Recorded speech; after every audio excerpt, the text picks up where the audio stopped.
Well, here we have our third problem, and the second problem that we have x elevated to the square multiplied by y double prime plus 5 multiplied by x by the derivative of y plus 4y equals to 0. Now we know that the formula that we want to use is the one with the m squared plus a minus 1 plus m multiplied by m plus b equals to 0. We know that our a is a 5 and our b is a 4. Here we have our a and b. Now we substitute in the formula and we obtain m squared plus 4m plus 4 equals to 0. Now we factorize this and we obtain that the two values of m are minus 2, like here. Now we have our formula for the solution, that is constant 1 multiplied by x elevated to the m1 plus c2 multiplied by x elevated to the m2 multiplied by natural logarithm of x.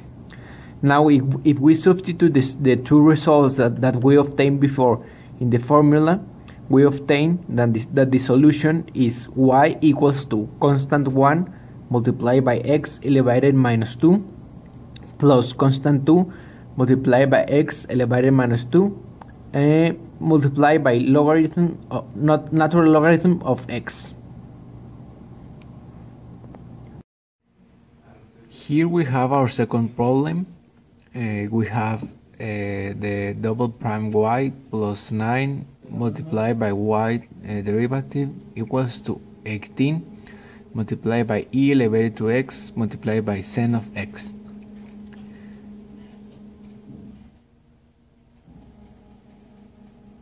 Our first step is to obtain the particular solution of this and get it equals to 0, like here.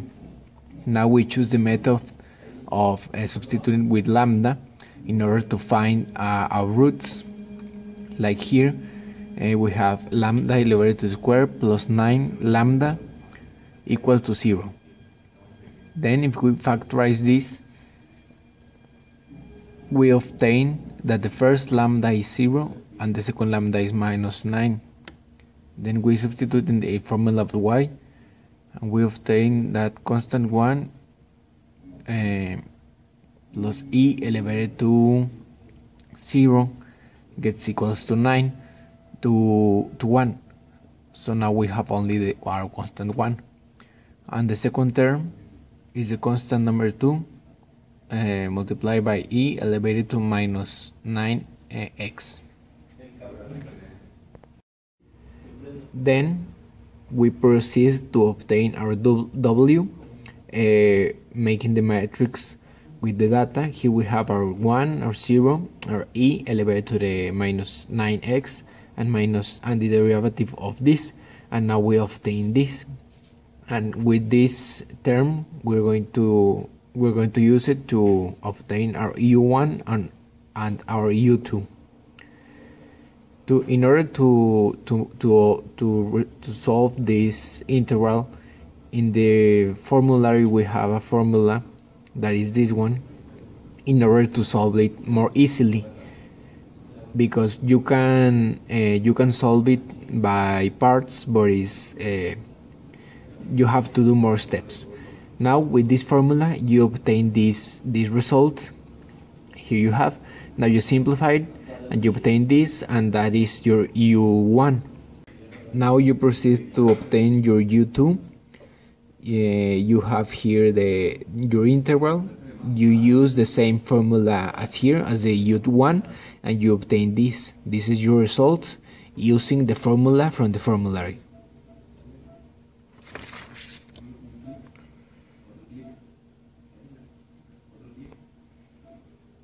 Then, in order to obtain your yp using the u1 and u2, you substitute this in the formula Then you subtract the x in order to get easier the operations.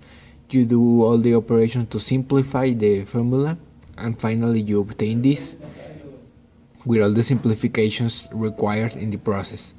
Then after you substitute with your initial y and with your yp, you obtain that your final result is constant 1 plus constant 2